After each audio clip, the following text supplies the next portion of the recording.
सुनसान गांव जो पहाड़ियों में, और क्योंकि ये गांव ग्वाटेमाला जंगलों के बीचों बीच बसा हुआ है, एक ऐसा ट्रॉपिकल एरिया जहां गर्मियों में भारी तूफानी बारिश होती है, तब इनमें से कई घर ऐसी भयानक परिस्थितियों के आगे टिक नहीं पाते और यहाँ के लोगों पर अपने परिवार की सुरक्षा के लिए घरों को बार बार बनाने का दबाव पड़ जाता है। हालांकि ग्वाटेमाला सिटी यहाँ से बस 4 घंटों की दूरी पर है और वो इस गांव से बिल्कुल अलग है। वहाँ पक्के बने हुए मार्केट्स और काम मिलने के कई सारे मौके हैं और यही दूरी हम कम करना चाहते हैं। हमें ग्वाटेमाला के इस कम्युनिटी के बारे में पता चलते ही हमने कांटेक्ट किया टेचो को, जिसके साथ हमने 2 साल पहले काम किया था और हमने कोस्टा रिका के गरीब कम्युनिटी के लिए 10 घर बनाए थे ताकि हम इस गांव को नष्ट होने से किसी तरह से बचा सके। और 1 हफ्ते बाद डैरेन ग्वाटेमाला सिटी के पास पहुंच गए और वहाँ खूबसूरत लैंडस्केप्स और रिच कल्चर होने के बावजूद भी उन्हें जल्दी से एहसास हो गया कि चिसीगुआन के उस छोटे से गांव तक पहुंचना कितना मुश्किल है। उन्हें पास वाले गांव तक एक चार्टर प्लेन से जाना पड़ा और उसके बाद जंगल से होते हुए मीलों तक चलकर जाना पड़ा।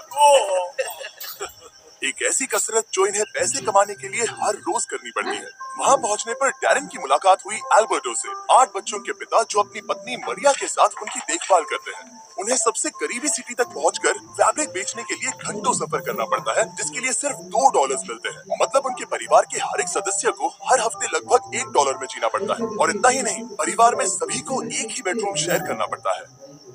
अभी ये लोग जिन घरों में रह रहे हैं वो बहुत ही बुनियादी स्तर के हैं। इनके फ्लोर्स मिट्टी से बने हुए हैं। यहाँ कोई बिजली नहीं है। इन्हें घर में आग जलाकर खाना बनाना पड़ता है और खुद को गर्म रखना पड़ता है। और उसके साथ ही एल्बर्ट और उसके कम्युनिटी के लिए पीने का साफ पानी इकट्ठा करने का कोई इंतजाम नहीं है। हमें अभी जाकर कुएं से पानी लाना पड़ता है और जितना पानी हम इकट्ठा कर पाते हैं वो हमारे पूरे परिवार के सदस्यों के लिए काफी नहीं पड़ पाता। अपने परिवार को पालने के लिए इन्हें इतनी मुश्किलों से जाना पड़ता है कि हमें यह देखकर बहुत बुरा लगता है। हम इस समुदाय की मदद करना चाहते हैं। इनकी जिंदगी में बड़ा बदलाव लाना चाहते हैं। इन्हें एक कंफर्टेबल और सुरक्षित जगह देना चाहते हैं जहां ये बच्चों को बड़ा कर सके। तो अगले कुछ दिन हम हमारे पार्टनर टेचो जो यहाँ काम करने वाले हैं उसके लिए हमारे पास एक बड़ी योजना है। तो बस 4 दिनों में हम यहाँ पर 15 नए घर बनाने वाले हैं जहाँ होंगे बेसिक इलेक्ट्रिसिटी के लिए कुछ सोलर पैनल्स, एक सैनिटेशन सिस्टम, कंक्रीट के फ्लोर्स, एक लकड़ी जलाने का चूल्हा और एक रेन हार्वेस्टिंग सिस्टम जो होगा स्टोरेज और फिल्ट्रेशन के साथ। अगले दिन सुबह सुबह जब उस काम को शुरू करने में 4 दिन बचे थे, तब टेचो के करीब 50 वॉलंटियर्स उस गांव में कंस्ट्रक्शन शुरू करने के लिए चले गए और उस गांव में सड़कें कम होने की वजह से डैरेन और उन वॉलंटियर्स को सभी बिल्डिंग इक्विपमेंट्स पहाड़ी की चोटी पर उठाकर ले जाने पड़े जहां वो नए घर बनाए जा रहे थे। इसलिए अगले 48 घंटे बहुत ही मुश्किल होने वाले थे।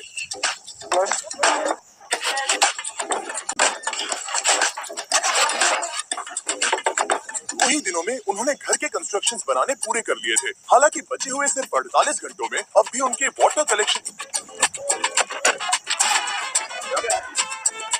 वो यहाँ पर बहुत सारा पानी इकट्ठा कर पाएंगे ताकि बारिश के ना होने पर भी इनके लिए पर्याप्त पानी मुहैया हो सके। ये उनके लिए एक बहुत बड़ी सुविधा है। मैंने कभी डैरेन की क्षमता पर शक नहीं किया, पर इस बार वक्त बहुत कम था। मुझे विश्वास नहीं होता, पर सूरज उगने से पहले उन्होंने वक्त पर काम खत्म कर लिया ताकि एल्बर्टो और उन सभी परिवारों को नए घर का सरप्राइज मिल सके। और बच्चे तो अपनी एक्साइटमेंट रोक ही नहीं पाए। चलो रिबन काटते हैं।